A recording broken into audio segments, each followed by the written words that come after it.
Good morning, everyone. We're standing here at the property of a lot that is nearly cleared through phase 2. Once again, this is record time. In past fires in other areas, they report it has taken months to even begin the process of phase 2, and here is a home where they are almost finished with it. But we're here today to get the word out about a very critical deadline, just 10 days away. And this deadline is owners here in the Palisades who have not opted in to have their debris removed are opted out, which means instead of it being removed by the Army Corps of Engineers, they are going to take care of it themselves. We are concerned that over 1,000 residents of the Palisades have neither opted in or opted out. And in a few days, they will lose the opportunity for FEMA reimbursement. So far, over 400 properties right here have already finished phase 2. That means that the debris has been cleared by the Army Corps of Engineers, and I am happy to share that the city issued the first building permits to property owners so they can start the rebuilding process. So we want this to be happening on your lot too. Again, we know that more than 1,000 people have not responded. So we want to encourage you to really implore that you decide whether or not you want the Army Corps of Engineers to remove the debris or whether you are going to remove it yourself. You need to opt in or opt out, and you can do that on the county website. If earlier in the process you decided that you wanted to opt out, but you haven't started yet, and you might have second thoughts, you can now change your mind and opt in to have the Army Corps of Engineers remove the debris at no cost to you. Again, if you do not take any action, properties will be declared a nuisance and owners will be responsible for all abatement costs without the possibility of FEMA reimbursement and possibly be subject to a lien on your property. All the information you need is at recovery.lacounty.gov. And as we rebuild, it is important that we keep our eyes on the future. So today I'm issuing a new executive order to help residents harden their homes and businesses against wildfire. We've learned a lot about wildfires over the years, and we know that there are certain things that you can do if you are ever in this situation again to protect your homes. Unfortunately, we also know that wildfires aren't going to go away, and climate-fueled disasters aren't going away either, which is why the city is going to do everything that we can to rebuild in a way that protects homes and businesses in the future. So the executive order that I will sign today has our city departments developing paths forward to streamline permitting for owners who rebuild all electric, more fire-resistant homes, to promote the use of fire-resistant construction materials to harden homes and businesses as Los Angeles begins to rebuild, and that further strengthens the resiliency of utilities and ensure power reliability during severe weather events. We have learned a lot about resiliency over the last few years, and so my executive directive will call upon the city departments to do everything they can to expedite the process for anybody who is choosing to rebuild in a way to prevent damage in the future. But rebuilding can't start until a lot is cleared. Again, we are 10 days away from this deadline and need all forms turned in. Last, visit recovery.lacounty.gov for more info. On behalf of this community and our city, I really want to thank the U.S. Army Corps of Engineers who have done an outstanding job, and I would like to thank specifically Colonel Saucer for the work that has been done to make the rebuilding of Palisades and our recovery from wildfires in this city the fastest that has ever been seen. Most definitely the fastest rebuilding that has happened in California's history. Colonel Swenson. Thank you, Mayor. Appreciate that. Thank you. You're welcome. Good morning. On behalf of the U.S. Army Corps of Engineers, it's absolutely an honor to be standing before you today. I'd like to, when we talk about speed, and the mayor brought this up, and the response effort, it is unprecedented for the Corps of Engineers. I will tell you that that is only possible through partnerships. When the Corps has been on ground here for a couple of months, and to reach that speed and accomplish this amazing mission, we need partnerships to do so. And Mayor, I'd just like to thank your team. The City of Los Angeles has been absolutely fantastic. LA County, all the associated local, state, and federal partners, because we just simply can't do it without the greater effort. These great Americans behind me that are doing the hard work as well. But the singular most important partner that we have is the community, certainly those in the affected communities. So here in the Pacific Palisades, City of Los Angeles, those that have lost homes, and neighbors that still have standing homes. And that partnership and our relationship with those communities is really the only way that we can accomplish this mission. It's the most critical partnership that we do have. And as the mayor alluded to, this is an optimization problem. You know, we want to go faster, but we have to do it at quality, and we have to do it at standard to alleviate the public health disaster. And we can only do that if we want to get to optimization by decreasing constraints and eliminating unknowns. And I will say that the greatest unknown that we have now is for those folks that still need to make an election on whether they're going to opt in or opt out. It's critically important. So we can certainly go through the numbers. The City of Los Angeles has been greatly, very responsive to the need, and they've given us a great amount of work. But we know that we're going to need to synchronize our efforts with private contractors, with utilities, with other folks that need to use these roads to rebuild this community. And so we need to reduce those unknowns and reduce those constraints.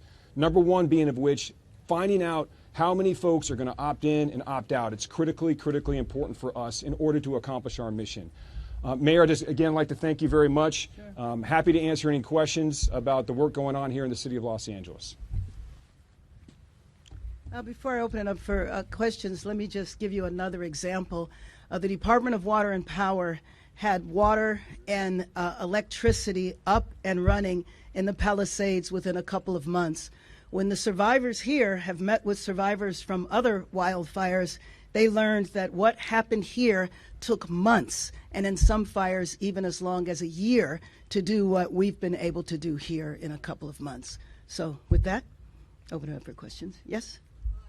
CCASTA was circling the news. As part of the rebuilding effort, is the city going to waive building and permit fees for the people affected by the fire? Thank you for that question. I have talked to Building and Safety and Planning, and I've told them to get a list of all of the fees and to waive every fee that they can. Some fees they can't waive because they're in law, so we want to look at that and see if the law can be changed. So we are working on that right now. And in a situation where they can't be waived, can they be reduced? And by the way, we do have our one-stop rebuilding center in West LA where we have 12 city departments all in one location so that Palisadians don't have to travel all over the city going from one department to the next. Pete? Mayor, you want to ripple off if you can. You talk about rebuilding with fire resistance or fire preventing things from actually burning. What are the architectural things and other things that people would have to do in their design that would expedite the city saying, you got a green light, go ahead? Well, in our executive order, and then Deputy Mayor Randall Winston, I'm going to ask you to come forward, please, because he can give you some technical specifics. But there, but there are a lot of things that individuals can do to harden their homes and to make sure that if they're in this situation again, they won't suffer from the same type of devastation. Would you like to come and give a couple of examples? Absolutely, Mayor. Thank you, sir. Randall Winston, Deputy Mayor of Infrastructure. So, part of the charge of this executive order is to work between our Department of Building and Safety and other departments to identify those specific aspects of the home to be made more fire resistant. All electric is part of that. More fire-resistant construction materials, syncing up with what was recently released by the state insofar as that zone 0 between the facade of a home and 5 feet away from that facade, and what needs to happen or occur in that area to harden a home even further. We can't announce that today because we need to work with our departments and with the state to identify what specifically those materials and measures will include. There is, I believe, a 90-day time frame identified in the order to be able to come up with those recommendations to then release and build into what will be expedited. Swinging into something else, power line still up. Is DWP looking into and going to offer a response to how long it's going to take to get things underground? Yes. We're looking at that right now. DWP actually started immediately developing plans for undergrounding, but there are a lot of questions in regard to that. For example, the cost. How will that be paid for? The other idea is that if undergrounding starts and this owner would like to start rebuilding, should he wait until that happens? So there's a lot of variables there. But I think what is good news, though, is that DWP was on it immediately, trying to see what the plans would entail if undergrounding happened here. Are you worried, Mayor, that people are going about it the way that they want to go about it in some ways? So in terms of fire-resistant homes, your executive order doesn't force them. No. Anyway, it makes it That's easier. right. There's incentives. That's right. Permits in terms of clearing lots, debris removal. They have the option to either opt in or opt out. People that are kind of not following the direction of the city, of the Army Corps doing their own thing, and all of these different categories. What is your message to them? And I know you've talked about how some people have opted out and then come to you and said, hey, Help. Sure. First of all, we would encourage everyone to opt in. You have an opportunity for experts to come and remove the debris and to handle delivery of that debris. When you take it on yourself, number one, you have to meet specific requirements, but you also have to figure out what you're going to do with that debris. And that's some of the problem that owners have gotten into, where they come to us and then say, okay, now where am I supposed to put it? So we encourage everyone to opt in. But what I am most concerned about, and the main message from this press conference is for those individuals, and you're talking about over 1,000, who have not opted out or opted in, they are about to lose the opportunity for FEMA reimbursement, and they will be left on their own to remove the debris. And if they do not, it will be declared a nuisance and they might be liable. There might be liens on their property. There might be very large fines because it's not fair for neighbors to just not make a decision and then the person next door to them is trying to rebuild and there's a lot of debris. So hopefully the community spirit will be so strong that there will be the peer pressure on individuals that have not opted in or opted out to make a decision, and you have 10 days left. Reimbursement that you're talking about, that's different than that's the same as the date to opt in and opt out? Well, basically, if you don't opt in the next 10 days, you could lose the possibility of having FEMA reimbursement. The FEMA timeline lasts a little bit longer than that. Is your office contacting these 1,000? Yes, we are. As a matter of fact, we had a meeting about that yesterday. We're looking at multiple ways to contact them. Emails, telephone numbers. As a matter of fact, when we were meeting with the DWP yesterday, we were talking about maybe looking at DWP bills because they certainly have the contacts of everybody in the area. And then I know some of our neighborhood leaders, like Mr. Vane here, I know they're very active and will be contacting the neighbors as well. Do you think some of these people, real quick, that have opted out, do you think that maybe they've just moved ahead with private debris removal? Oh, yeah, no, some people have. It's over 500 that have opted out, and some of them are doing okay now. But we also want to give those people who have opted out the opportunity to change their mind, because originally they were told they couldn't change their mind. So the county decided that they could, because the county is responsible for the debris removal. And so they've decided that you can change your mind and you can opt back in. Yes. For business owners as well, anything different that they need to know about? Yeah, the business owners are in an entirely different situation. They have to handle the debris removal themselves. Yes. Madam Mayor, Larry with Palisades Strong. Question by the community members. First of all, thank you so much for today's news conference, and thanks to the Army Corps of Engineers. We have many comments. They're doing a terrific job. Yes. Residents are absolutely delighted when they see their lots cleared. For the others who have chosen to do private debris removal, we've been given information. Some of their companies have been encountering some delays to get certain Right. permitting done, and Oh. what we've done to expedite them getting to the lots and get those cleared. Concurrently with that would be some of the private removal companies are perhaps not following the exceptional work that the ACOE is doing. Right. And how do we ensure that the community remains safe by those other private debris removal companies that are not following? And you know what? And you've just pointed out one of the real problems when people opt out, because it is very difficult to enforce the rules. How could we do that, and how could we know that?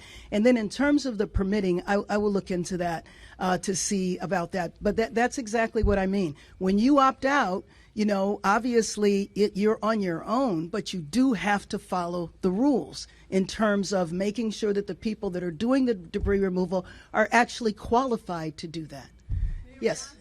Can you tell us whether the budget cuts in the new budget will affect the rebuilding process, and will those budget cuts affect the broader process of hosting the Olympics?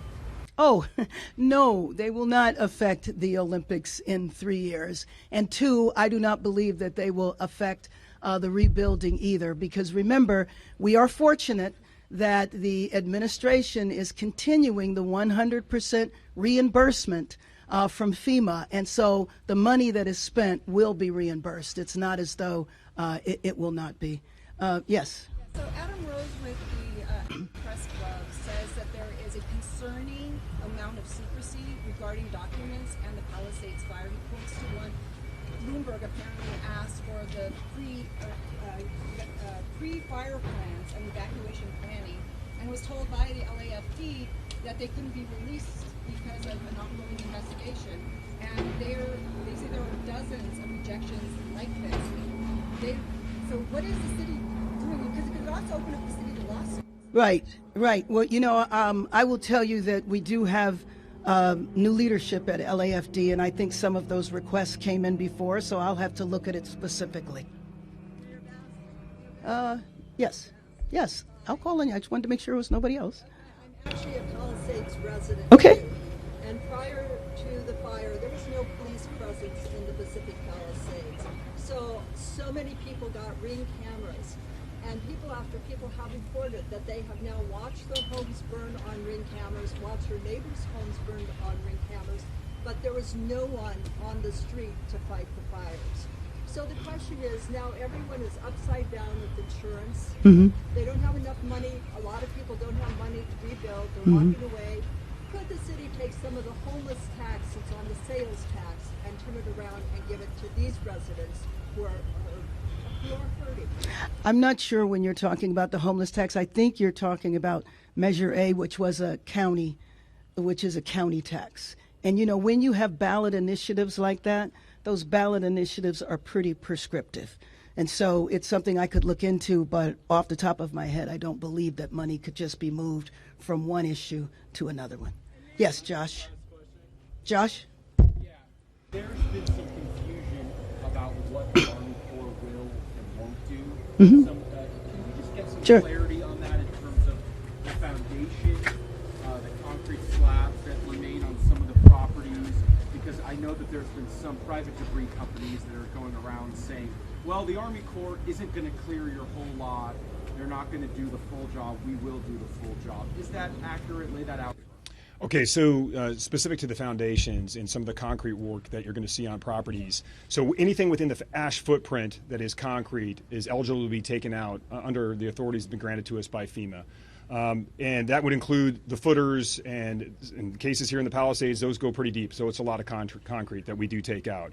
The caveat to that would be slope stability with adjacent properties and basements. Anything that could compromise slope stability for that property or their adjacent neighbor, then for safety reasons, we may not be able to take some of that concrete work. The authorities granted to us from FEMA, and in this program, to your point, driveways typically are not going to be removed. Like if you have a sidewalk up to the front door, that would not be removed. Those are outside the ash footprints under the provisions of a public health threat where we focus on the ash footprint. There might be a back patio. There might be a pool. Those are not eligible as well.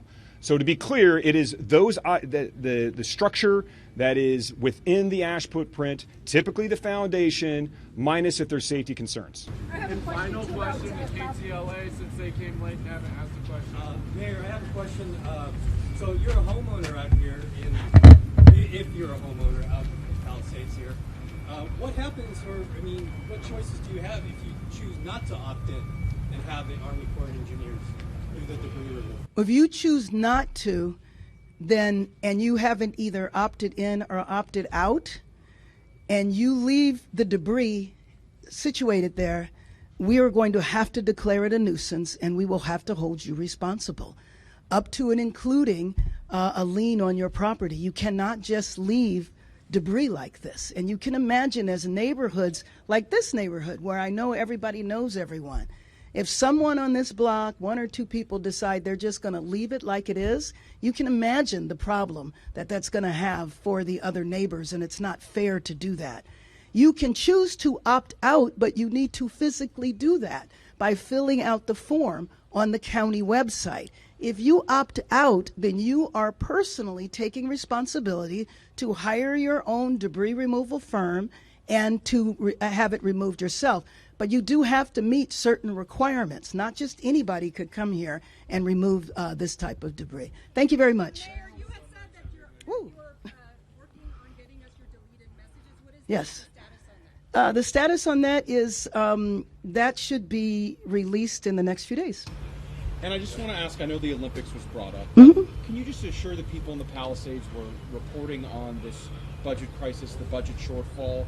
People think that may impact the ability for the Palisades to rebuild and recover. What is your message regarding? My message regarding that is that we are going to continue to stay strong on rebuilding as soon as possible. And I think we're well on the way to do that, because we want every single family that chooses to return to be here, return, and to start the rebuilding process as fast as possible. As I mentioned, hundreds of homes have already finished phase 2. We have our rebuilding center. You can come and start the planning process right now. But the budget issues won't impact. No, the budget issues will not. Thank you.